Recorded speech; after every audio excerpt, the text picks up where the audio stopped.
Assalamualaikum warahmatullahi wabarakatuh. Kembali lagi bersama saya Faiza Az-Zahra dengan NIM 2014-08-0019 dengan jurusan Tadris IPA Fisika A 2020, Fakultas Tarbiyah dan Keguruan UIN Imam Bonjol Padang.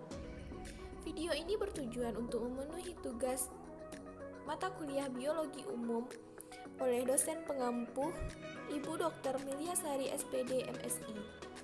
Baiklah, kali ini kita akan membahas materi ke-9, yaitu tentang struktur dan fungsi hewan. Untuk subtopik pertama, kita akan membahas mengenai sistem saraf.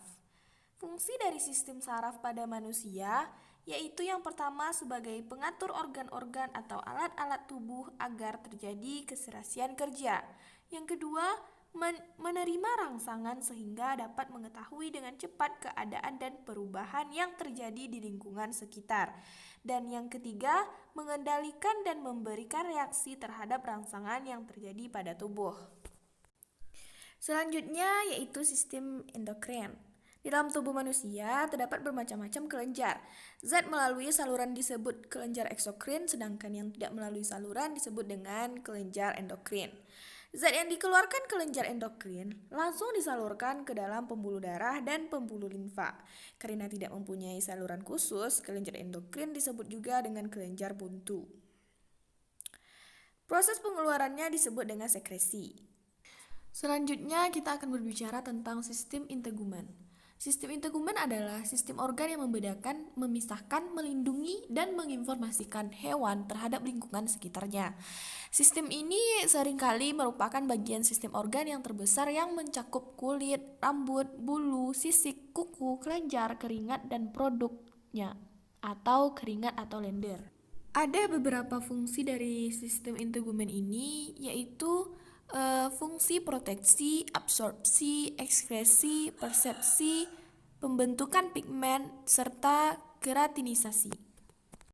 Sistem gerak dan otot. Sistem gerak pada manusia atau yang dalam bahasa medisnya disebut sebagai sistem muskuloskeletal terdiri dari tulang, otot, sendi, serta organ-organ lain seperti ligamen dan tulang rawan. Dalam sistem gerak pada manusia, tulang akan bekerja sama dengan tulang rawan, ligamen, serta jaringan ikat lainnya untuk merekatkan satu tulang dengan tulang lainnya. Sementara itu, untuk mendukung berat yang dipikul oleh tubuh, tulang akan bekerja sama dengan otot. Tulang dan otot juga akan membantu tubuh untuk dapat bergerak dengan baik. Tanpa adanya tulang rangka, otot tidak akan memiliki tempat untuk menempel agar bisa melakukan fungsinya dengan baik. Sendi sebagai bagian dari sistem gerak pada manusia. Pada dasarnya, sendi adalah sebutan untuk pertemuan antara dua buah tulang. Sendi rahang misalnya adalah pertemuan antara tulang rahang atas dan tulang rahang bawah. Sendi manusia umumnya bekerja seperti engsel yang memungkinkan pergerakan antara kedua tulang tersebut. Sistem limfatik atau sistem imun adalah suatu sistem sirkulasi sekunder yang berfungsi mengalirkan limfa atau getah bening di dalam tubuh. Limfa berasal dari plasma darah yang keluar dari sistem kardiovaskuler ke dalam jaringan sekitarnya. Limfa atau getah bening adalah cairan jernih kekuning-kuningan yang berisi sel-sel darah putih, keping darah, dan fibrinogen. Kandungan fibrinogen pada limfa menyebabkan limfa mampu membeku. Cairan getah bening tidak selalu berada di dalam pembuluh limfa, oleh karena itu disebut sebagai peredaran terbuka.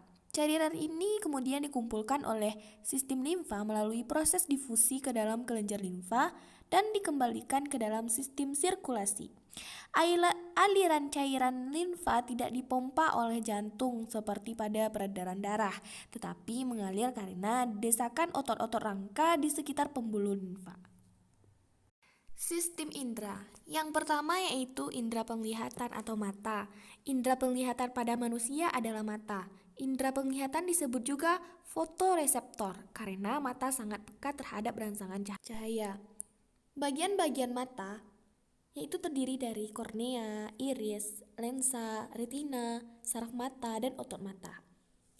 Selanjutnya sistem indera yang selanjutnya yaitu indera pengecap atau lidah. Lidah merupakan indera pengecap pada manusia. Pada permukaan lidah terdapat tonjolan kecil yang disebut dengan papila, sehingga permukaan lidah terlihat kasar. Sistem indera yang selanjutnya yaitu indera pendengar atau telinga. Indera pendengar manusia adalah telinga. Telinga selain berfungsi sebagai indera pendengaran, juga sebagai alat keseimbangan. Bagian-bagian telinga terdiri dari telinga luar, telinga tengah, dan telinga dalam. Selanjutnya indera pembau atau hidung. Indera pembau memiliki fungsi untuk merespon rangsangan bau. Hidung adalah indera khusus yang terletak di dalam rongga hidung yang merupakan daerah sensitif. Selanjutnya indera peraba atau kulit. Kulit merupakan indera peraba yang di dalamnya terdapat ujung-ujung saraf peraba. Bagian paling peka adalah ujung jari dan bibir. Terbagi dua lapis. Lapisan pertama lapisan epidermis atau kulit ari, dan lapisan yang kedua yaitu lapisan dermis atau kulit jangat. Selanjutnya kerjasama sistem organ. Sistem organ merupakan bentuk kerjasama antar organ untuk melakukan fungsi-fungsi yang lebih kompleks. Sistem organ disebut juga kumpulan beberapa organ yang melakukan fungsi tertentu. Dalam melaksanakan kerjasama ini, setiap organ tidak bekerja sendiri-sendiri, melainkan organ-organ saling bergantung dan saling memengaruhi satu sama lainnya. Contoh sistem organ pada hewan dan manusia antara lain sistem pernafasan, sistem pencernaan, sistem gerak, sistem reproduksi, sistem peredaran darah, sistem saraf, dan sistem ekskresi.